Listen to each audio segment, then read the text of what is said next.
David Licauco, abay agara na sinupalpalang ilan sa mga bashers ng Barda. But before that, if you haven't subscribed to today's video, pag-usapan natin si Barbie Forteza and David Licauco. For now, si Barbie Forteza po is bibida po siya or mapapasama siya sa Kontrabida Academy with Eugene Domingo. Barbie Forteza and Eugene Domingo join forces in upcoming Netflix project. Kapuso Primetime Princess Barbie Forteza got excited when she broke out that she will star in an upcoming Netflix project titled Kontrabida Academy with Eugene Domingo. On social media, Netflix Philippines shared some snap of Barbie and Eugene upcoming project Bida or Kontrabida. You decide the streaming platform wrote in the caption. So ito po yung pinakabago nating aabangan dahil talaga namang excited ng ilan sa mga fans si Barbie Forteza nang malaman po ito no? In the comment section, netizen could help themselves but feel excited as they describe into as a natural comedians. Sabi po ng ni Miss Rose, OMG, so excited for this, Barbie and Oge.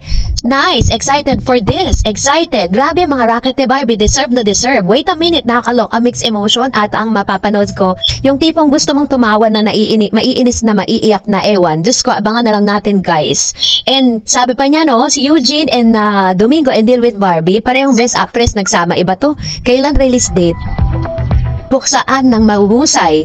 Wow, natural komedyante, feel finest nagsama. Kasi alam naman natin talaga, pagdating po sa comedy act, magaling din si Barbie Forteza, no? Talagang hindi mo siya, hindi mo siya maki-question dun sa talento niya na yon. So, dahil dyan, abangan natin yan, maglalabas po yan sa Netflix, sa streaming online, no? And for this, ito naman si Mr. David Licauco, kung saan, meron po kasi isang bashers na parang tinabla or parang sinupalpal ni Mr. David Licauco nang mabanggit itong si Miss Barbie Forteza sa isang platform po sa X no, na dating Twitter. At ito po yung kanyang komento, sabi niya ganito. Sabi po ng bashers na ito, pinili pa ni David Licauco yung pick kasama si Trixie.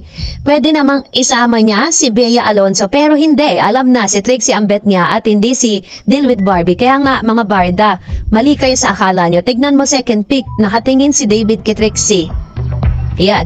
So, ito po yung kanyang sinasabi. So, nakarating po to kay David Licauco. Si David kasi active po siya sa X, Talagang yun talaga yung kadalasan nagbababad sila ni Barbie Forteza, nagsasagutan sila sa pamamagitan yan. And sumagot agad-agad si David Licauco. Sabi niya, Be, kalma. Gusto ko lang mag-artsy pick. Ayan, diba? So, dahil po dito, talagang ito po ay parang umani ng iba't ibang reaction mula sa mga netizen. Parang napahiya tuloy itong nagsasabi na nakatingin itong si Mr. David Licauco kay RC na sinasabi niya na nandoon, Alam niyo po, napapansin ko lang, point of view ko lang, pag po talagang pinag-usapan ng Barda at pinagpatpag na babanggit po si Miss Barbie Forteza, talagang hindi po tumitigil itong si Mr. David to react. Na parang ayaw niya na mabahiran ng showbiz or mabahiran po ng kung ano-anong bagay or ng issue, ito pong Barda, Dahil alam naman natin na talagang lalo na't ngayon na parehas po silang single at talagang pinagpaparehas pa rin sila at sinabi rin ni Miss Barbie Forteza ay namin niya sa kanya pong interview sa 24 oras that sooner or later ay mapapanood na rin natin ang kanila pong proyektong pagtatambalan this year. Wala man pong nabanggit kung kailan ito ay ere at kung kailan po nila gagawin kung movie ba to o teleserye. Pero sinabi ni Miss Barbie Forteza, sinigurado niya at kumpirmado na talagang meron po silang pagsasamahang project. Although ngayon, medyo may mga solo era sila ngayon dahil si Barbie Forteza, meron po siyang mga proyekto na tinatapos. Tas ganoon din naman si David, meron po siyang movie with Anya Lopez. Kaya abangan po natin yan.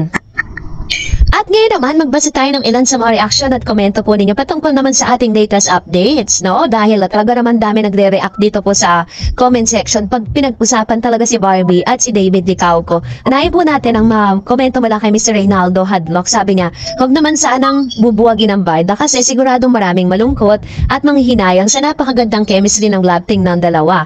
And sabi ni Ma'am Cynthia de la Cruz, David, biglain mo ang pag-kiss para di siya makaiwas. Ayan. So, ayan po yung kanilang mga fans, And sana lang po sa kaunawaan po ninyo is wala pong buwaga na magaganap katulad ng mga kumakalat at ipinapakalat ng mga bashers ng Barda, Wala pong ganong magaganap. Kasi si Miss Barbie Forteza na po mismo nagkumpirma at ganon din naman si David Licauco.